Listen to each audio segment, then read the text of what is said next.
Quand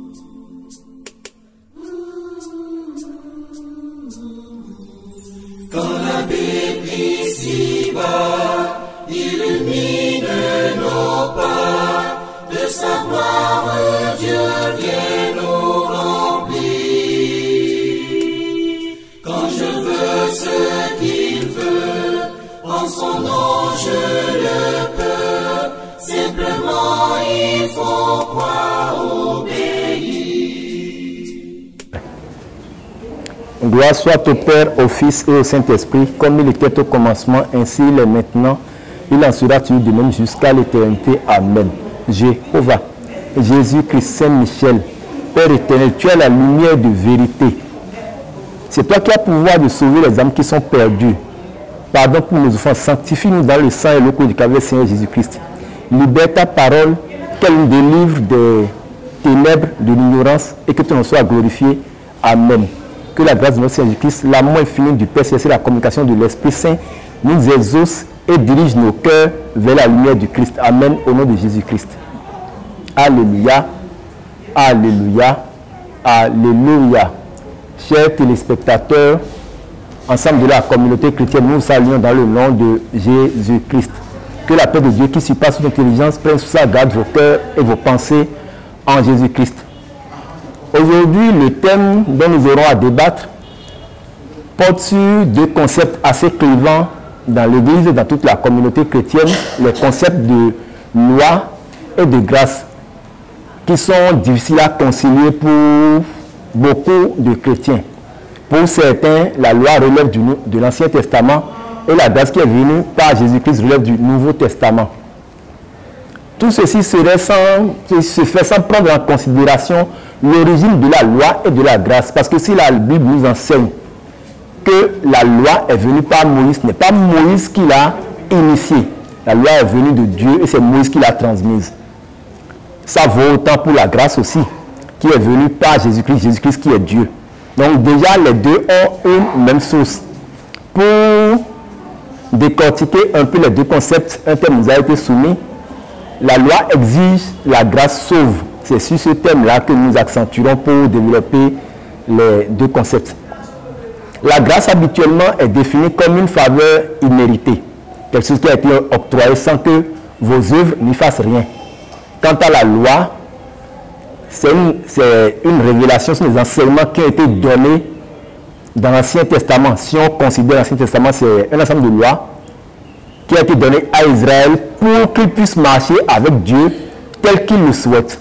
Donc, brièvement, voilà les définitions de ces deux concepts. Et pour entrer dans le vif du sujet, nous allons partir du jardin d'Éden où a été formulé le premier commandement. Dieu a dit à Adam et Ève, assujettissez, dominez tout, je vous donne tout, mais il y a un fruit d'un certain arbre du jardin que vous ne devez pas manger. La lecture de la parole nous enseigne qu'ils ont été incapables de respecter ce commandement. Et dans Genèse 3, verset 6-7, nous voyons bien que le commandement a été enfreint et que le fruit défendu a été consommé par Adam et Ève, d'où le péché, puisque avec la transgression est venu le péché, avec le péché, la mort. Après ça, l'œuvre de la grâce a déjà été mise en branle après cet échec-là, parce que Dieu a déjà dit qu'il y aura une rédemption. Le mot n'est pas formulé clairement dans l'Ancien Testament, mais on a bien vu qu'il y aura une victoire finale du Christ qui est la postérité de la femme qui écrasera le Satan. C'était déjà formulé dans l'Ancien Testament. Et donc, nous voyons cette œuvre de grâce qui a commencé dans l'Ancien Testament, n'en déplaise à beaucoup d'entre nous, qui s'est poursuivie jusqu'au Nouveau Testament. L'homme ayant consommé le fruit n'est pas mort en même temps. La mort est entrée dans le monde, mais Dieu a donné le temps à l'humanité entière de pouvoir être sauvée. Qu'est-ce qui s'est passé? Dieu a fait une alliance après Adam et Ève et le péché qui est entré dans le monde. Il a fait une alliance avec Noé. Les termes de l'alliance n'ont pas pu être respectés. Après, ça a été le tour d'Abraham, qui a été justifié non par la loi, mais par la foi. Mais par la foi. Donc, là encore, avec ses descendants, les termes de l'alliance n'ont pas pu être respectés. Après Abraham, nous avons eu Moïse et toute la suite du peuple d'Israël. Nous comprenons bien, à travers tout ça, les prophètes ont été envoyés pour nous remettre en souvenir ce qu'étaient les thèmes de la loi. Mais ça n'a jamais suffi pour que l'être humain puisse se sortir du joug de la loi. Ce qui nous montre clairement que Moïse, malgré toutes ses bonnes œuvres, tous les prophètes, d'Ésaïe en passant par Jérémie, malgré toutes leurs bonnes œuvres, n'ont pas été délivrés du joug de la loi. Parce que l'homme naturel, descendant d'Adam, n'a aucune force pour triompher de la loi. Les œuvres ne nous accordent pas la possibilité d'accomplir toute la loi. C'est en ça que Jacques 2,10 nous rappelle bien que si un seul commandement de la loi était enfreint, c'est toute la loi qui était enfreinte. Parce que celui qui a dit tu ne déroberas pas, a aussi dit tu ne commettras pas l'adultère, a aussi dit tu ne mentiras pas, a aussi dit tu aimeras ton père et ta mère. Ce qui fait qu'à chaque fois qu'un seul commandement était enfreint, c'est toute la loi qui était enfreinte. Il était impossible donc pour les êtres humains d'être justifiés par cette loi-là, ou bien d'accomplir la loi. C'est en ça que la grâce, dont les prémices ont déjà été vues dans le jardin d'Éden, on voit la grâce se manifester en la personne du Christ Jésus, qui n'est pas nommé dans l'Ancien Testament, mais nous voyons bien dans Ésaïe 53, si on lit les versets 5 et 7 de la prophétie, on nous dit clairement, il a été transpercé à cause de nos crimes, écrasé à cause de nos fautes. Le châtiment qui nous donne la paix est sur lui, et dans cette blessure nous trouvons la guérison. On a la mission de le châtiment qui nous apporte la paix est tombé sur lui. Ce qui veut dire quoi? L'homme ayant péché, chassé du jardin d'Éden, n'était plus à même de vivre dans l'intimité de Dieu. Les relations qu'il y avait entre l'homme et Dieu ont été coupées à ce moment-là. Il n'y avait plus de paix entre Dieu et l'homme. Et ce châtiment que le Christ a reçu en mourant sur la croix nous a apporté la paix, nous a réconciliés avec Dieu. Il est important de le savoir. Donc, nous avons la loi qui exige la mort. Parce que Romains 3, 23, 24 nous le dit, hein, tous ont péché et sont privés de la gloire de Dieu. Donc, dès que vous péchez, vous mourrez nécessairement et vous ne verrez plus la gloire de Dieu. C'était ça la sentence du péché. Romains 3 nous l'a dit. Maintenant, qu'est-ce qui se passe? Le châtiment que la loi exigeait, parce que l'un des principes, l'un des attributs de Dieu que nous connaissons est la justice. Dieu est juste et Dieu ne touche jamais en dérision sa propre parole. La parole de Dieu ne se contredit jamais. Dieu a dit, celui qui a péché mourra. C'est ce qui a été dit dans le jardin et ça a été le cas. Adam, même après 900 et quelques années, est mort. Donc tout le monde mourra privé de la gloire de Dieu. Mais le châtiment qui allait nous délivrer de cette sentence de mort-là, c'est Jésus-Christ qui l'a pris. Et c'est là où on nous dit, le châtiment qui nous apporte la paix, c'est lui qui l'a reçu. Et Colossiens 2, verset 14, nous enseigne bien. En ça, il a déchiré l'ordonnance de la loi qui nous condamnait. Il a cloué nos péchés à la croix dans sa chair. Et en le recevant comme Seigneur et Sauveur, nous sommes délivrés de cette faute-là que nous héritons tous d'Adam. Nous avons beau essayer d'être justes. Nous sommes des créatures adamiques. Étant nés d'Adam, ayant revêtu la même chair qu'Adam, partageant le même sang, nous naissons avec le péché. Et si l'ordonnance de la loi qui nous condamnait n'était pas déchirée, forcément nous demeurions des pécheurs. Donc, avec sa mort sur la croix, le Christ a déchiré cette ordonnance-là et nous a justifiés par le sang qui a coulé. Donc, dorénavant, nous sommes en position d'être sauvés et nous sommes justes par la rédemption que le Christ Jésus nous a apportée par sa mort sur la croix. C'est là que les tenants de la grâce interviennent et affirment haut et fort que nous ne sommes plus sous la loi, mais nous sommes sous la grâce. Parce que ce qu'exigeait la loi, la rançon a été payée par le Christ par sa mort. Donc, on pourrait dire ainsi que la loi a été effacée. Mais quand on lit bien les Écritures, on se rend compte bien que seule la loi qui enfermait l'homme dans le péché aurait dû être effacée. Je dis bien aurait dû parce que la loi, l'ordonnance est payée par le Christ, mais elle n'est effacée que pour ceux qui ont reçu le Christ comme sauveur. 1 Timothée 1,9 nous le dit très bien, la loi n'a pas été faite par le juste, mais elle a été faite pour les transgressions. Donc, tant qu'on reste dans les transgressions, tant qu'on reste dans le péché, tant qu'on nage dans l'infamie, nous restons sous la loi du péché, on n'a pas été délivrés. Donc, ce qui se passe, c'est quoi? Le Christ étant mort, nous avons été justifiés pour ceux qui ont cru. Seulement pour ceux qui ont cru. Pour ceux qui ont cru et pour ceux qui disaient marche comme lui, parce que 1 Jean le dit si bien, 1 Jean 2,6, si vous avez cru, marchez comme lui. Si nous ne marchons pas comme lui, la grâce qui est une faveur imméritée, la faveur, nous l'avons bien décrit tout à l'heure, c'est qu'on reçoit ce qu'on n'a pas mérité. Personne n'a fait une œuvre conforme à la volonté de Dieu pour devenir par Christ. Non. C'est de son propre chef que Dieu a revêtu, chair et est venu sur terre pour nous sauver. À lui seul revient la gloire. Amen. Alléluia. Donc c'est lui qui l'a décidé et c'est lui qui l'a fait. Ce ne sont pas de bons œuvres qui nous ont acquis ce salut-là. Donc cette faveur-là qui nous met en position de salut, nous ne la méritons pas. Mais quand vous recevez la faveur par la foi en la mort de Jésus-Christ, notre marche doit désormais être conforme à la marche de Jésus-Christ. Et c'est là que j'ai envie de heurter quelques consciences. Je dirais, bienheureuse la faute d'Adam. Parce que s'il n'avait pas commis cette faute-là, nous n'aurions pas eu Jésus-Christ, nous n'aurions pas eu, parce qu'on n'aurait pas eu besoin du salut, bien entendu, mais nous serions restés des créatures adamiques. Parce que le Christ, en venant sur terre, l'objectif est de nous transformer désormais. Nous ne sommes plus en Adam, mais nous sommes nés en Jésus-Christ. Ephésiens 2, 10 nous le dit. Avec la foi en le salut, Dieu nous recrée en Jésus-Christ. Nous étions nés en Adam, Adam qui a été le premier créé. Mais maintenant, il y a une nouvelle création en Jésus-Christ que nous sommes devenus. Et c'est en ça qu'un texte de Romains, l'épître Romains 8, 29 est admirable. On nous dit, je vais le lire pour ne pas abîmer toute la contestance de ce très beau passage, qui nous dit ceci: ceux que d'avance il a discernés, il les a aussi prédestinés à reproduire l'image de son Fils, afin qu'il soit l'aîné d'une multitude de frères. Donc sauvé, reproduisant désormais l'image de Christ et non l'image d'Adam. Gloire soit rendue à Dieu, qui a fait de celui qui devait mourir, qui a fait d'une créature adamique à la base, maintenant l'image de Jésus-Christ. Reproduire l'image de Christ qui est l'aîné d'une multitude de frères.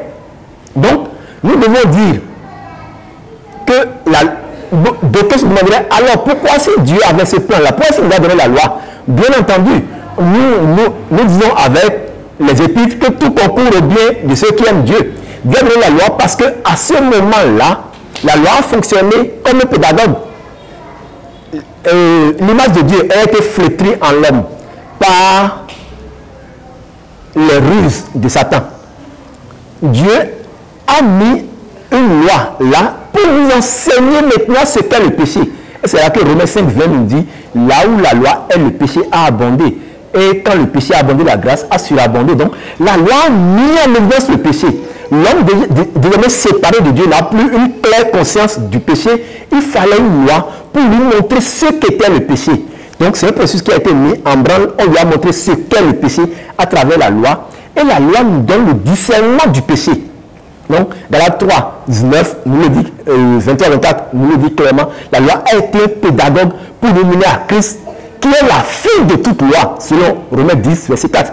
Christ est la fin de la loi. Donc, la loi ne prend fin que si vous obéissez désormais à Christ, que si désormais vous reconnaissez le Christ comme sauveur, que si désormais vous avez été justifié par la mort de Christ. Sinon, la loi ne prend pas fin pour vous. On dit la loi ne prend fin qu'avec Jésus-Christ. Donc, la pédagogie est là et demeure jusqu'au moment où nous recevons Christ et que nous changeons de nature. Nous ne sommes plus adamiques, mais nous reproduisons la nature de Christ.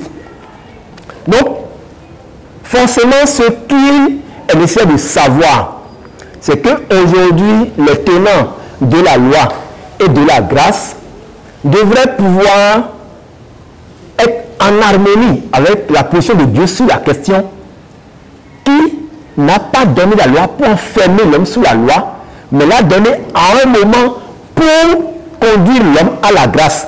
Ça a été l'objectif de la loi. Et Christ a accompli cette loi-là. Et Christ nous le dit clairement, pour ceux qui sont les tenants de la grâce, qui disent que nous ne sommes pas sous le péché. Christ l'a bien dit dans Matthieu 5, verset 17, je ne suis pas venu pour abolir la loi, mais pour l'accomplir.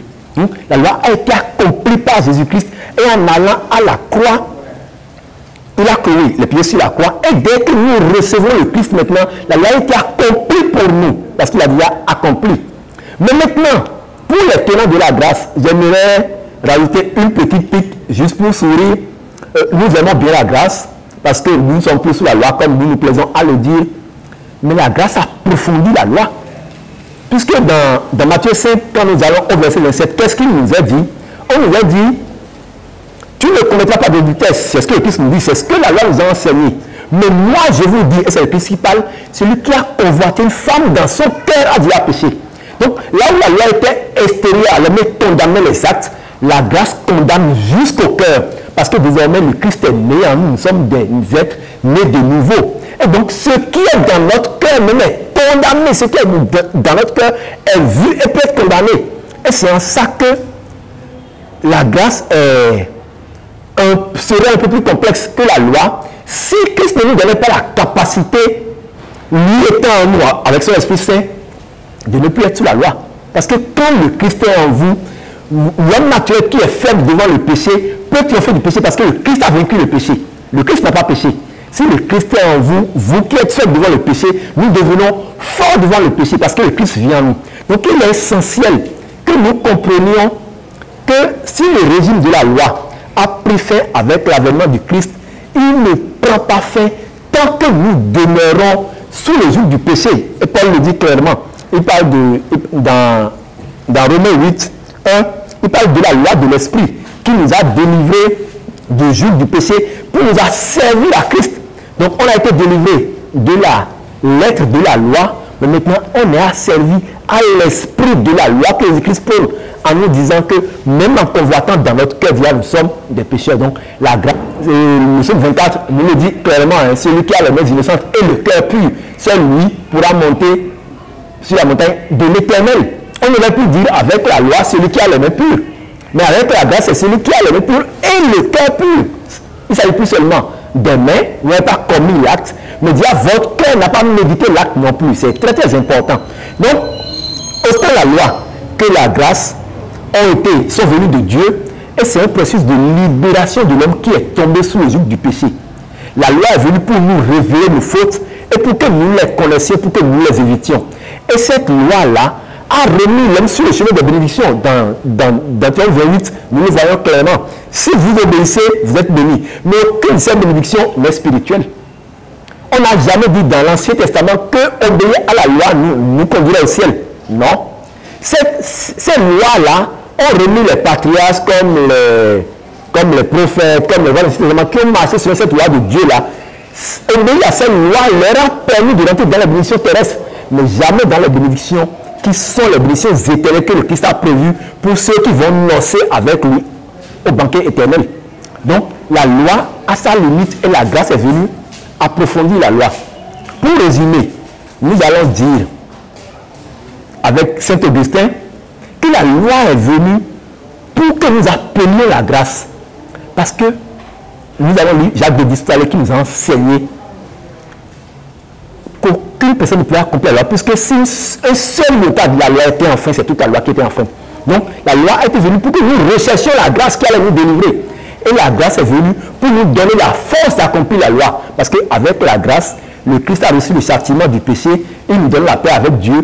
Et lui en nous fait reproduire son image. Nous sommes capables de marcher selon sa volonté, selon la volonté de Dieu. Et nous ne sommes plus prisonniers d'aucune loi. Nous sommes désormais asservis à Christ. Et lui en nous sommes capables de vivre selon la volonté de Dieu et de nous plaire et de nous conformer à la volonté de Dieu. Ce n'est plus une exigence extérieure, mais c'est une paix, parce que le Christ aime de marcher selon sa même volonté. Nous remercions les chers téléspectateurs qui ont pris le temps de nous écouter.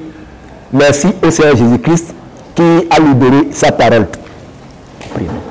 Jéhovah, Jésus-Christ, Saint-Michel, Seigneur, que ton nom soit béni. Tu es la lumière, tu es la parole. C'est toi qui fais tout en toutes choses et qui te glorifie, que ton nom soit loué. Nous prions pour que cette parole, cette graine qui a été semée, Seigneur, donne beaucoup de fruits dans le cœur de tes enfants. Que la grâce du salut qui a été donnée à toute l'humanité règne sur tous les cœurs et nous amène à la connaissance de la vérité pour nous en délivrer. Amen. Que la grâce de notre Seigneur Jésus-Christ, l'amour infini du Père, Seigneur, la communication de l'Esprit Saint, agrée nos prières, nous donne la connaissance de la salut en Jésus-Christ et nous donne la force de triompher de la loi. Que ton soit béni, Seigneur. Amen. Au nom de Père Seigneur Jésus-Christ. Amen. Alléluia, alléluia, alléluia, alléluia, alléluia, alléluia, alléluia.